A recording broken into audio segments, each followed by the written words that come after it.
7장 11절에서 18절까지 함께 읽겠습니다. 지혜는 유산같이 아름답고 햇빛을 보는 자에게 유익이 되도다. 지혜의 그늘 아래에 있음은 돈의 그늘 아래에 있음과 같으나 지혜가 가는 지식이 더 유익하고 지혜가 그 지혜 있는 자를 살리기 때문이라. 하나님께서 행하시는 일을 보라. 하나님께서 곧게 하신 것을 누가 능히 곧게 하겠느냐. 형통한 날에는 기뻐하고 곤고한 날에는 되돌아보아라. 이 두 가지를 하나님이 병행하게 하사 사람이 그의 장래 일을 능히 헤아려 알지 못하게 하셨느니라. 허무한 날을 사는 동안 내가 그 모든 일을 살펴보았더니 자기의 의로움에도 불구하고 멸망하는 의인이 있고 자기의 악행에도 불구하고 장수하는 악인이 있으니 지나치게 의인이 되지도 말며 지나치게 지혜자도 되지 말라. 어찌하여 스스로 배만하게 하겠느냐. 지나치게 악인이 되지 말며 지나치게 우매한 자도 되지 말라. 어찌하여 기한 전에 죽으려고 하느냐. 너는 이것도 잡으며 저것에서도 내 손을 놓지 아니하는 것이 좋으니 하나님을 경외하는 자는 이 모든 일에서 벗어날 것이니라. 아멘. 이제 다음 주면 직장을 다니는 사람들은 길게는 9일까지 휴가를 얻어서 설날 명절을 즐기게 됩니다. 우리가 설날이 되면 정성스럽게 음식을 준비하고 또한 오실 가족 친지를 기다리게 됩니다. 그런데 요즘은 이상하게 그러한 가족이 기다려지기보다도 오히려 명절을 어려워하는 가족들이 상당히 많아졌습니다. 기다리고 반가워해야 될 가족이 여러 가지 세상 삶이 고달픔으로 인하여 서로를 멀리하고 갈등을 생기고 등지게 되고 서로 어렵고 부담스럽게 살아가는 것이 현실입니다. 우리는 이러한 참으로 어려운 현실 속에서 이 말씀을 어떻게 받아들여야 할지 14절을 중심으로 오늘 은혜를 나누고자 합니다. 다시 한번 14절을 함께 읽어보겠습니다. 14절 시작. 형통한 날에는 기뻐하고 곤고한 날에는 되돌아보아라. 이 두 가지를 하나님이 병행하게 하사 사람이 그의 장래 일을 능히 헤아려 알지 못하게 하셨느니라. 형통한 날을 기뻐하고 곤고한 날에는 뒤를 돌아보아라. 이 말씀은 우리가 살아가는 이 세상에 아주 좋은 날도 있는 반면에 힘든 날들이 반복적으로 일어나고 있다는 것입니다. 여기에는 예외 없이 모든 사람들이 다 똑같이 이러한 삶을 살아간다는 것입니다. 지금까지 좋았던, 지금까지 꽃길을 걸어왔던 사람은 앞으로 틀림없이 어려운 날들이 있을 것이고 어려운 날들이 있었던 사람에게도 햇빛과 같은 밝은 날이 반드시 있다는 것입니다. 기분 나쁜 일이 있고 기분 좋은 날이 있고 또한 힘든 날이 있고 또한 즐겁고 기뻐할 날이 있는 그러한 인생이 계속 반복이 되는 것이 우리의 삶이라는 것입니다. 우리가 우리의 인생을 돌아볼 때 어쩐지 가끔은 너무 기뻐서 어쩔 줄 모를 때가 있지만 그것도 잠시고 금방 시간이 지나면 또다시 어려움과 힘든 인생을 반복하는 그런 삶을 살아갔습니다. 그래서 우리에게 기쁨과 즐거움이라는 것은 마치 산속의 옹달샘처럼 또한 고단한 인생에서 오아시스 같은 그런 짧은 순간입니다. 하나님께서 인생이 그렇다라고 지금 말씀하고 있습니다. 기억하시는 분도 있을지 모르겠지만 옛날에 유명한 가수 송대관 씨라고 있었어요. 쨍하고 해뜰 날 돌아온단다. 그 찬송이 아니고 그 노래가 상당히 그때 당시에 히트를 했어요. 제가 찾아보니까 나이가 상당히 많으시더라고요. 올해 80이 되신 것 같아요. 굉장히 연세가 많으셨어요. 그분이 무명의 생활을 수십 년을 가수 생활을 하다가 쨍하게 해뜰 날로 대박이 나서 이제 가요 대상을 완전히 전국적으로 휩쓸었어요. 그래서 나와서 1등을 해서 얼마나 울어대는지 그것을 보는 저도 눈물을 많이 흘렸어요. 아마 그걸 보고 우는 사람들이 상당히 많았을 거예요.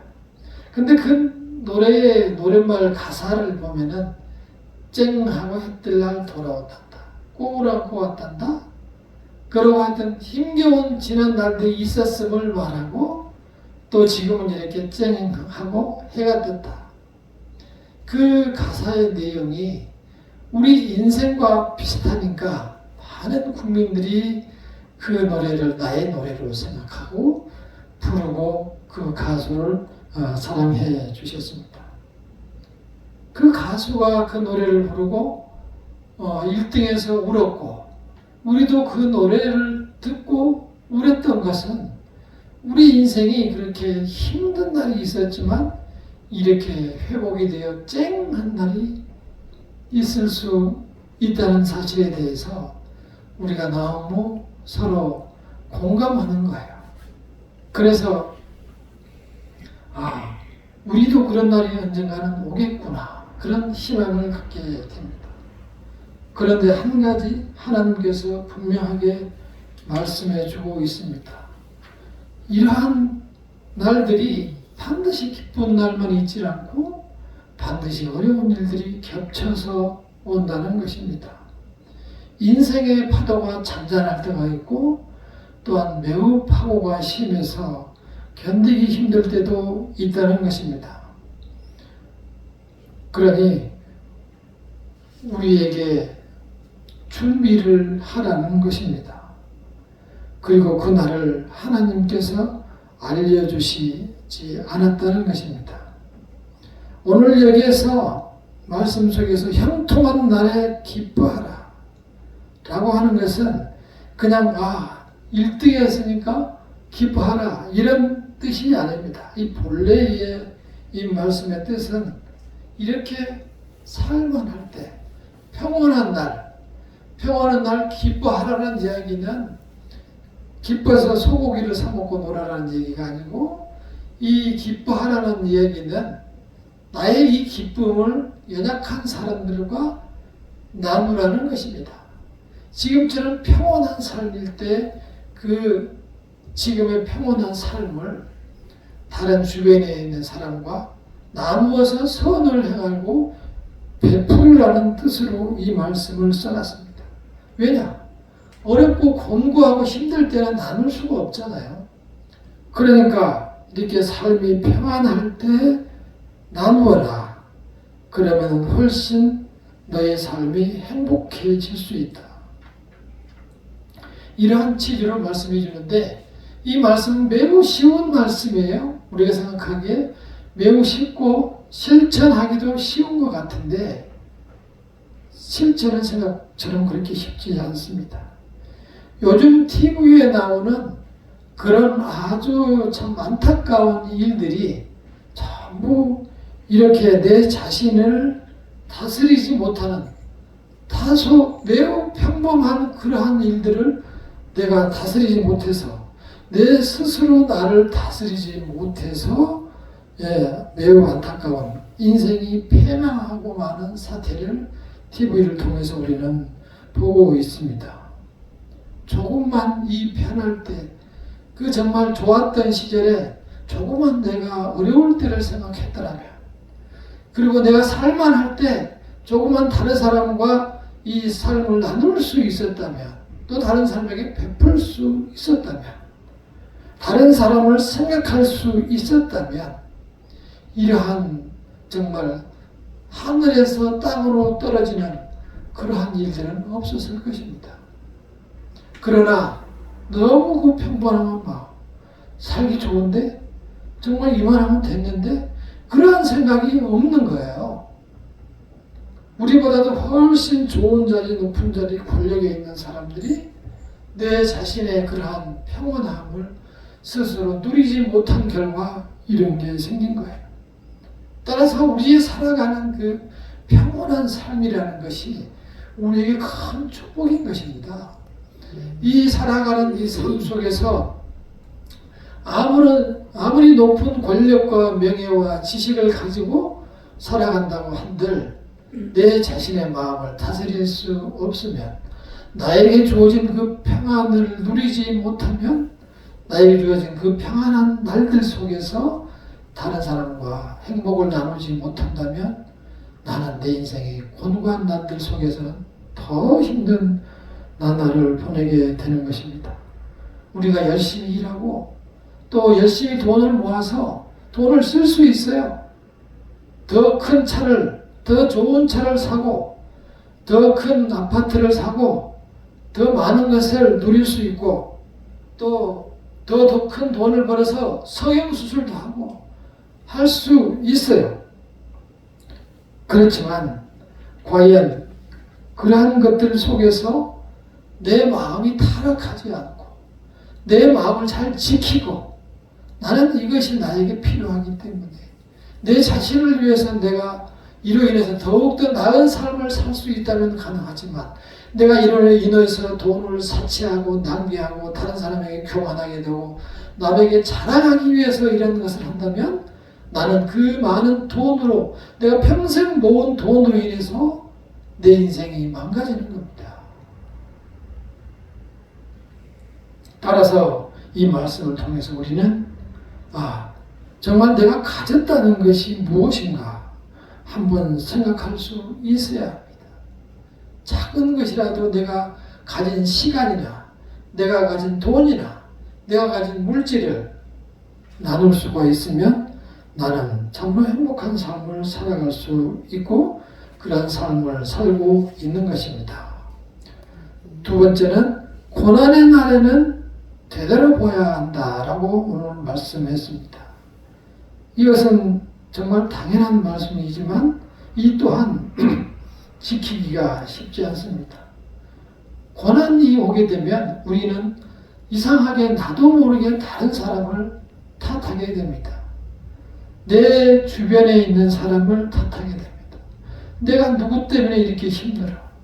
나는 삶은 쟤 때문에 이렇게 힘들고, 우리 자식들 때문에 힘들고, 내 형제 누구 때문에 힘들고, 내 이웃 누구 때문에 내 인생이 망가졌어.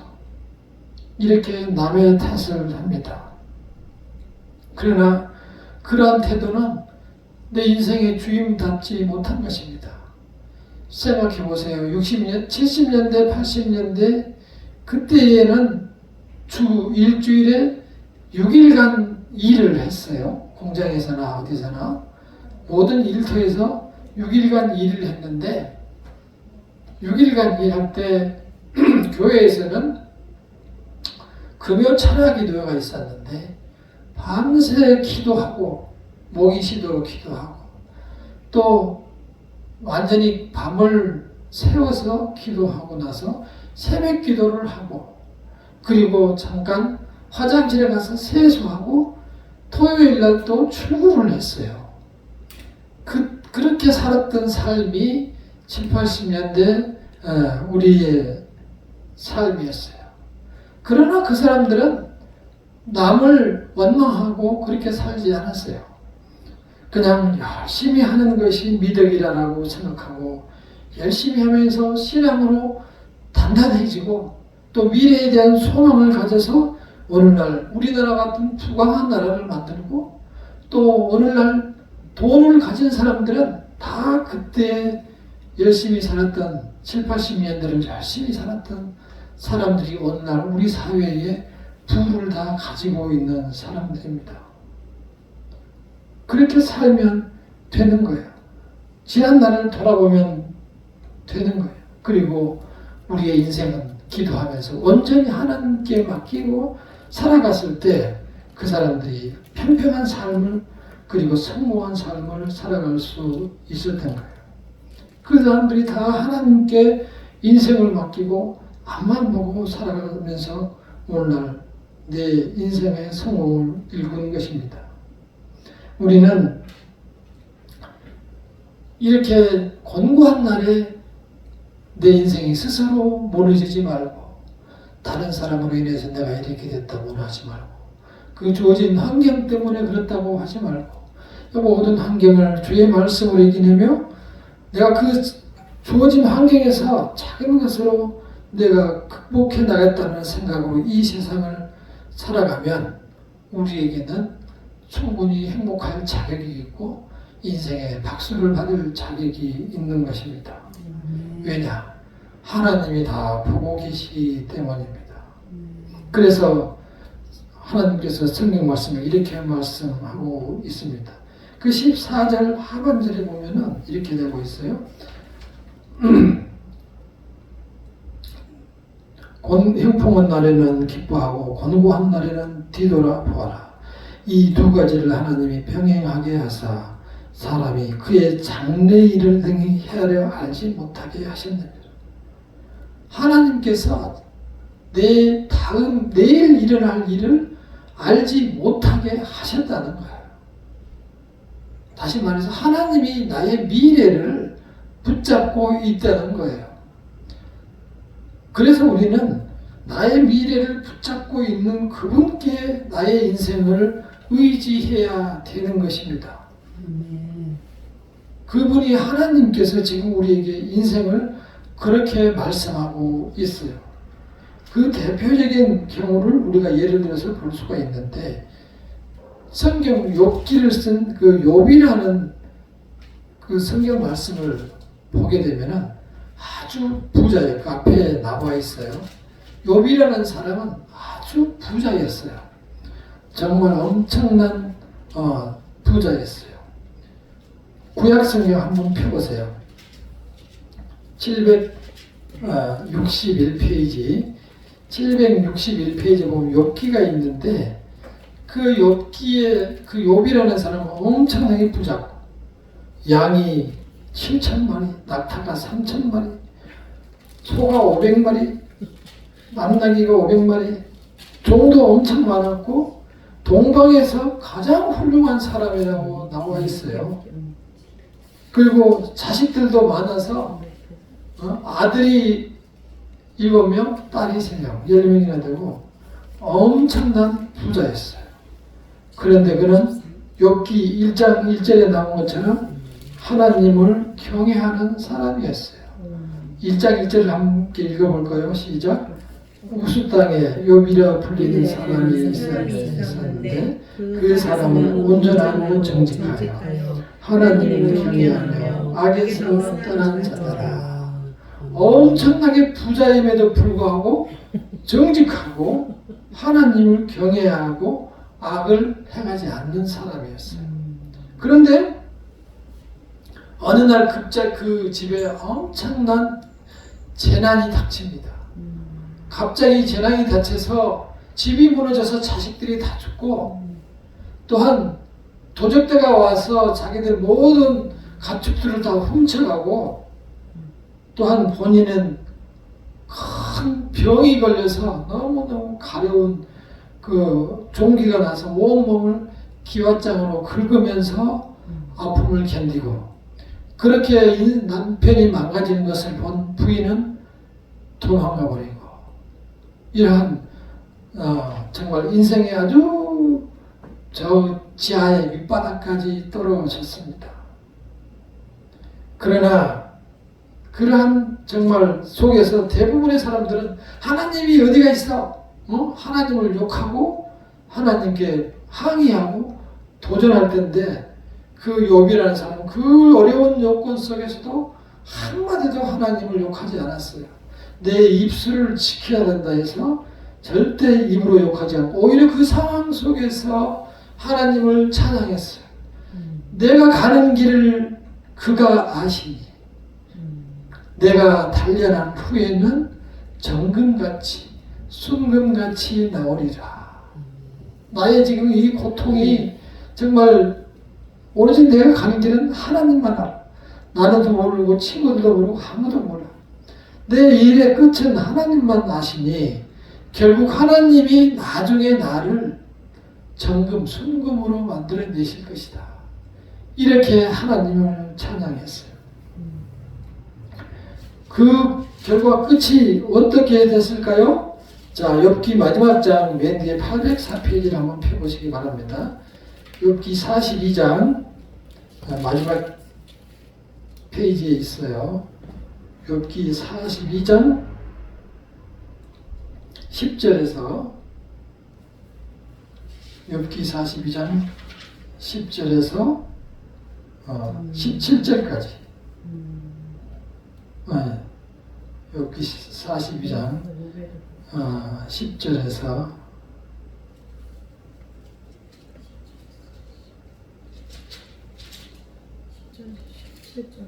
욥기 42장 10절에서 14절까지만 읽게 13절까지만 읽겠습니다. 시작. 욥이 그의 친구들을 위하여 기도할 때 여호와께서 욥의 곤경을 돌이키시고 여호와께서 욥에게 이전 모든 소유보다 갑절이나 주신지라.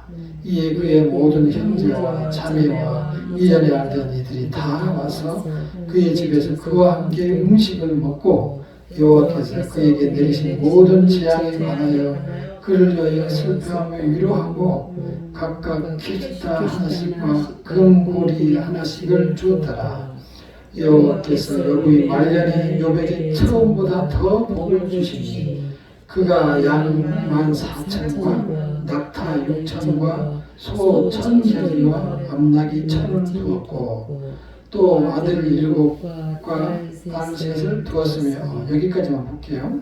그러니까 처음보다도 처음에 아시아의 제일 가는 부자였는데 결국 그 많은 고통을 하나님을 원망하지 않고 견뎌냈더니 그때의 2배 더블로 축복을 주셨다고 기록하고 있습니다. 하나님은 결코 우리를 실망시키지 않습니다. 우리가 살아가는 인생길이 우리가 지금까지 살아본 것처럼 좀 뭔가 잘되고 좋은 것 같더니 금방 또 어렵고 힘든 일들이 또 다가오고 또다시 살아나면 또다시 어려운 일이 닥쳐오고 하는 일들이 반복되는 것이 우리의 인생임을 우리가 살아오면서 배우고 깨달았습니다. 사람들은 우리 보고 꽃길만 다니라고 결혼식 할 때 얘기하지만 정말 우리가 살아본 그 길은 꽃길만 있는 것도 아니고 양지밭만 있는 것이 아니고 가시밭길이 오히려 더 많고 손가락 겨는 일들이 더 많은 것이 인생임을 우리는 알게 되었습니다. 이렇게 인생은 내일을 또한 알 수도 없어요. 칠흑같이 어두운 내일이 있는 것이 우리의 인생입니다. 그러나 인간들이 살아가는 길은 서로가 내일을 모르기 때문에 마치 한밤에 파도는 치되 등대가 없는 것 같은 캄캄한 인생을 가는 것이 우리의 삶입니다. 그러나 그 끝에 하나님께서 우리를 기다리고 그 어려움을 하나님께서 아시고 우리를 인도하신다는 사실을 믿는 그 믿음이 우리로 하여금 희망을 갖게 만듭니다. 그래서 내일을 우리가 당장 알 수가 없어요. 한 달 일도 알 수가 없고 1년 후의 일도 알 수가 없지만 그분한테 믿고 맡길 때 그분이 그러한 인생의 파고와 험난한 경랑 속에서 우리를 그 캄캄한 밤의 등대 같은 곳으로 안내하여서 인생이 평화롭게 살아갈 수 있게 해준다는 것입니다. 인생의 고난을 이겨내려면 우리가 온전하신 하나님께 나를 의지하는 수밖에 없습니다. 인생은 내일 일을 모릅니다. 그리고 내일 우리 자녀들에게 무슨 일이 있을지, 또한 주변에 무슨 일이 내일이 있을지 아무도 모릅니다. 우리나라 사태가 이렇게 될지 누가 알았습니까? 우리는 어떻게 이런 일이 일어날 수 있을까? 이렇게 말하지만 그것이 인생인 거예요. 인생의 한계가 거기에 있는 것입니다. 우리는 오로지 인생의 내일은 하나님만 아신다는 사실을 기억하시고 그분을 믿는 믿음으로 이 세상을 살아가실 때 하나님께서 마음의 평안을 주시고 또한 삶 속에서 우리의 길을 인도하여서 지혜롭게 삶을 살아가고 평안을 누리게 할 것입니다. 그 하나님께 의지하시며 평안을 누리시기를 바랍니다. 기도하겠습니다.